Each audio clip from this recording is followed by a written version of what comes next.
I've always loved taking care of people. But when I was younger, I had a very distinct liking to animals. It brought out a compassionate empathy side. And as I got older, I started to care for about a lot of the older people in my family. If I see people in the grocery store when I was younger, I'd stop, help them, especially the elderly. I just felt like they were always the ones, they deserve to have someone stop and help them. They've done the work. I think it should be carefree when they get to a certain age. We should be helping them. My first CNA job, I had the opportunity to save a patient's life. I remember the hospice lady that was in there, she's like, "You are natural. You should just go do nursing." I'm like, nah.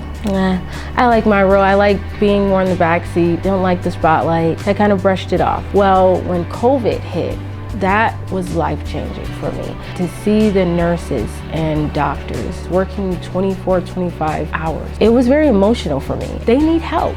So then I started, but then I stopped. I got defeated. And I said, well, maybe nursing is not for me. And I left. But I had the most extreme thing happen to me. I had found out that I was 6 weeks pregnant, which was a shocker because I had just got my tubes tied a year before. So I had a 1 in a million. I had an ectopic pregnancy. And then I had, dealt with it. I went home and I stroked out. I had to rehab back. And as I was rehabbing, I was very upset. I was very angry. I was like, how could this happen to someone like me? Seeing that how it happened. It showed that we had a shortage in our healthcare field we weren't aware of as just patients. I sat back and I really thought about what can I do to help? And so I went and I became a nurse. So I came and I was 5 months off rehab and I was in a wheelchair. And they told me that I would never walk again. I'd be in a motorized chair. And I'm sitting here and I get up, I walk around, and I help other patients. I like installing the will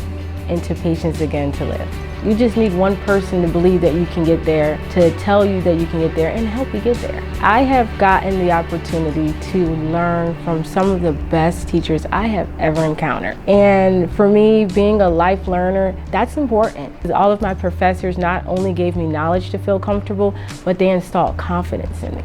I feel every class that I had the opportunity to learn something different that made me more confident that I can be a great nurse. Ultimately, I'd like to go all around, learn every skill that I can in every single field of nursing. And I'd like to go back and I'd like to teach nurses.